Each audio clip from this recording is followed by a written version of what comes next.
Halo Sobat Kampus, selamat datang kembali di channel UTBK Indonesia. Buat kalian yang punya impian besar untuk kuliah di Universitas Lampung, tayangan ini hadir untuk menemani perjuangan kalian. Hari ini, kita bakal membedah simulasi soal tes masuk Unila tingkat tinggi yang sudah disesuaikan dengan sistem ujian terbaru, lengkap beserta kunci jawaban dan trik pembahasannya. Yuk, siapkan alat tulis kalian dan fokus penuh selama sesi latihan ini agar hasilnya maksimal. Soal 1. Read the following passage. The rapid integration of digital platforms in higher education has altered students' cognitive processing and reading habits.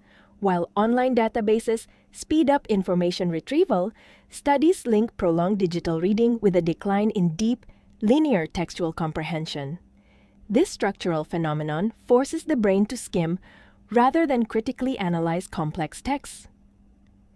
However, optimists argue that if pedagogical frameworks actively evolve alongside technology, students can develop a hybrid literacy that balances swift data navigation with profound conceptual evaluation. Which of the following statements best captures the author's underlying assumption regarding digital reading? A. Academic performance will inherently experience a sharp decline as digital libraries completely replace physical books in university systems. B. Hyperreading is an entirely irreversible cognitive deficit and intellectual impairment caused by the unavoidable prevalence of modern technology. C. The ultimate cognitive impact of utilizing digital tools in higher education depends largely on the educational methods supporting them. D. Deep reading skills and critical textual analysis are fundamentally and structurally incompatible with the usage of learning management systems. E. Higher education students will naturally and automatically adapt to critical text analysis when given broader access to digital scholarly materials. Jawaban. C. Pembahasan. Penulis menjelaskan bahwa risiko penurunan kemampuan membaca mendalam akibat digitalisasi sesungguhnya dapat diatasi jika metode pembelajaran atau pedagogical frameworks ikut berevolusi bersama teknologi. Hal ini mengandung asumsi dasar bahwa dampak kognitif dari alat digital tidak bersifat mutlak buruk, melainkan sangat bergantung pada cara sistem pendidikan mengarahkan dan mendukungnya. Soal 2. Dalam artikel ilmiah tentang literasi modern di perguruan tinggi, penulis menyatakan bahwa kemampuan membaca di era digital bukan lagi sekadar berkaitan dengan kelancaran akses fisik terhadap teknologi maupun kecepatan internet. Aspek yang jauh lebih krusial dalam ekosistem akademik adalah bagaimana seorang pembaca mampu secara mandiri mengurai struktur teks yang kompleks, mengevaluasi validitas argumen yang disajikan, serta menarik kesimpulan objektif di tengah kepungan informasi yang saling tumpang tindih. Berdasarkan teks di atas, aspek mendasar yang paling ditekankan oleh penulis dalam konteks aktivitas membaca di era digital adalah A. Kecepatan mekanis, efisiensi waktu, dan tingkat intensitas mahasiswa dalam mengakses serta menjelajahi media digital ataupun situs jurnal internasional terkini. B. Kemampuan berpikir kritis, analitis, dan evaluatif secara mendalam dalam mengolah, menyaring, serta memvalidasi kebenaran informasi dari teks bacaan. C. Kuantitas ketersediaan sumber bacaan ilmiah, kelengkapan fasilitas perpustakaan digital, serta kemudahan regulasi akses jurnal di internet bagi civitas akademika. D. Peran penting kemajuan teknologi dalam menggeser eksistensi metode membaca konvensional berbasis buku cetak menuju budaya membaca digital yang serba cepat. E. Kemudahan aksesibilitas serta kenyamanan visual yang ditawarkan oleh berbagai platform digital modern bagi para pembaca pemula di lingkungan universitas. Jawaban. B. Pembahasan. Melalui paragraf tersebut, penulis secara tegas membangun argumentasi bahwa esensi utama dari aktivitas membaca pada era digital bertumpu pada kualitas internal si pembaca. Aktivitas seperti mengurai struktur teks, mengevaluasi validitas argumen, dan menarik kesimpulan merupakan indikator dan karakteristik utama dari kemampuan berpikir kritis dalam mengolah informasi bacaan. Soal 3. Rencana pembangunan kawasan ekonomi khusus dan pusat bisnis baru di wilayah suburban memicu lonjakan harga tanah secara ekstrim. Kondisi ekonomi baru ini memaksa masyarakat lokal kelas bawah menjual aset lahan mereka kepada pihak pengembang karena tidak mampu membayar pajak yang tinggi, sehingga mereka tersingkir ke wilayah pinggiran yang lebih jauh. Di sisi lain, kawasan modern tersebut kini mulai didominasi oleh kelompok pendatang baru dari kalangan menengah ke atas yang mengubah total lanskap budaya dan struktur perekonomian lokal. Fenomena perubahan struktural kemasyarakatan, pergeseran kelas sosial, dan transformasi tata ruang wilayah tersebut paling tepat dianalisis dengan konsep sosiologi ekonomi, yaitu A. Stratifikasi sosial terbuka yang mendorong terjadinya mobilitas sosial vertikal naik bagi seluruh lapisan masyarakat lokal tanpa terkecuali. B. Diferensiasi kultural akibat adanya pembauran kebudayaan secara damai antara kelompok masyarakat pendatang dengan masyarakat asli setempat.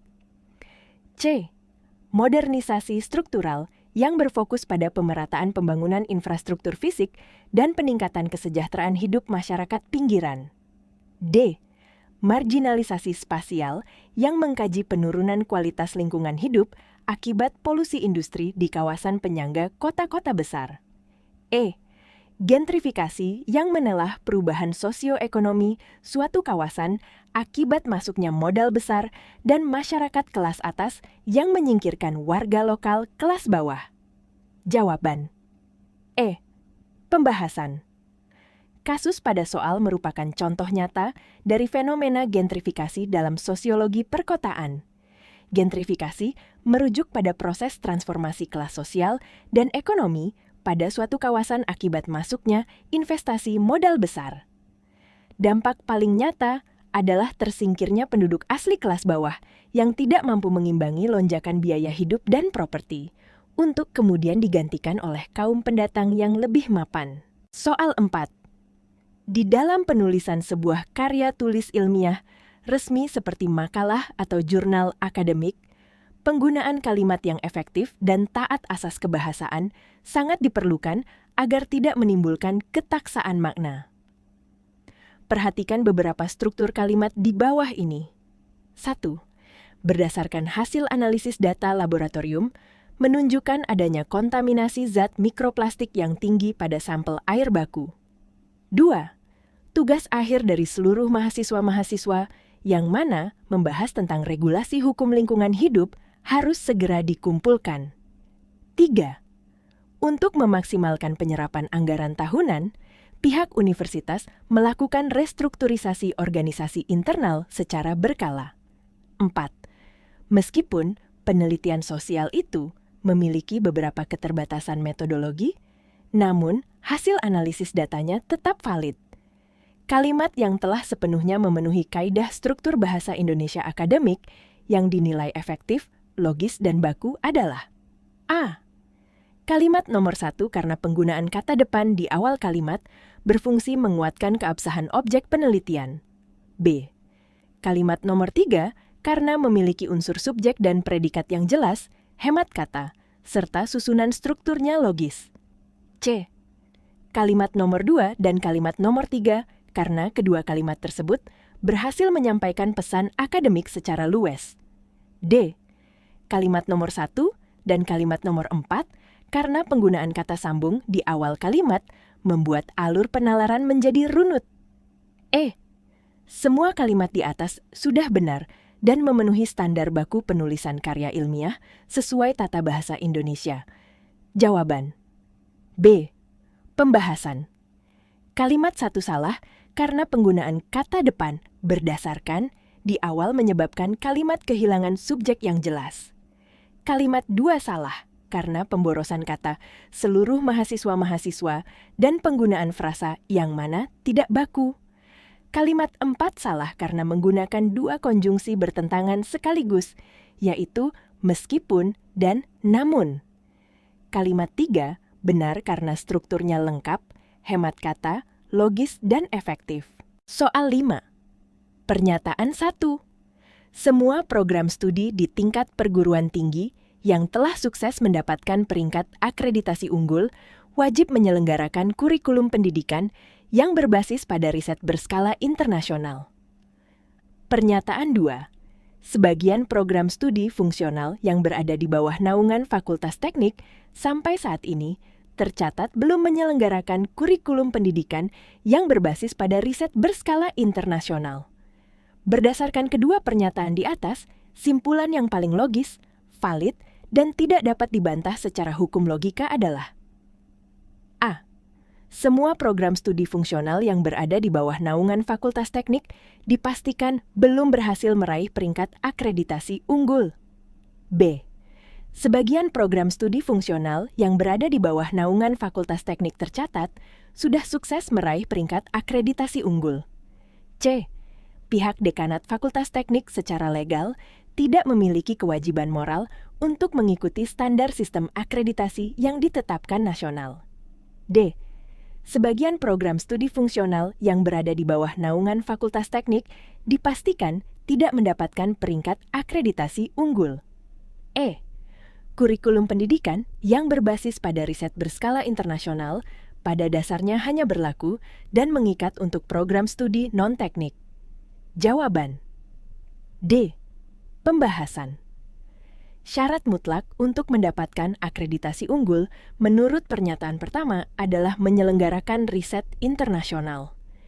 Karena pernyataan kedua menyebutkan bahwa sebagian program studi di Fakultas Teknik belum menyelenggarakan riset tersebut, maka kelompok sebagian prodi teknik itu dipastikan tidak memenuhi syarat dan tidak masuk ke dalam golongan prodi yang terakreditasi unggul.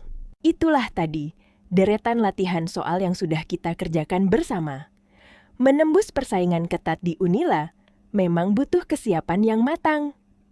Nah, kalau kalian mau mencoba tantangan dengan variasi soal yang lebih beragam dan lengkap, silakan langsung kunjungi situs resmi kami di utbk.or.id. Sebelum berpisah, jangan lupa untuk klik tombol like dan share video ini ke teman-teman seperjuangan kalian. Pastikan juga kalian sudah subscribe channel UTBK Indonesia agar tidak ketinggalan info ujian lainnya. Tetap semangat, semoga sukses untuk kalian dan sampai bertemu lagi.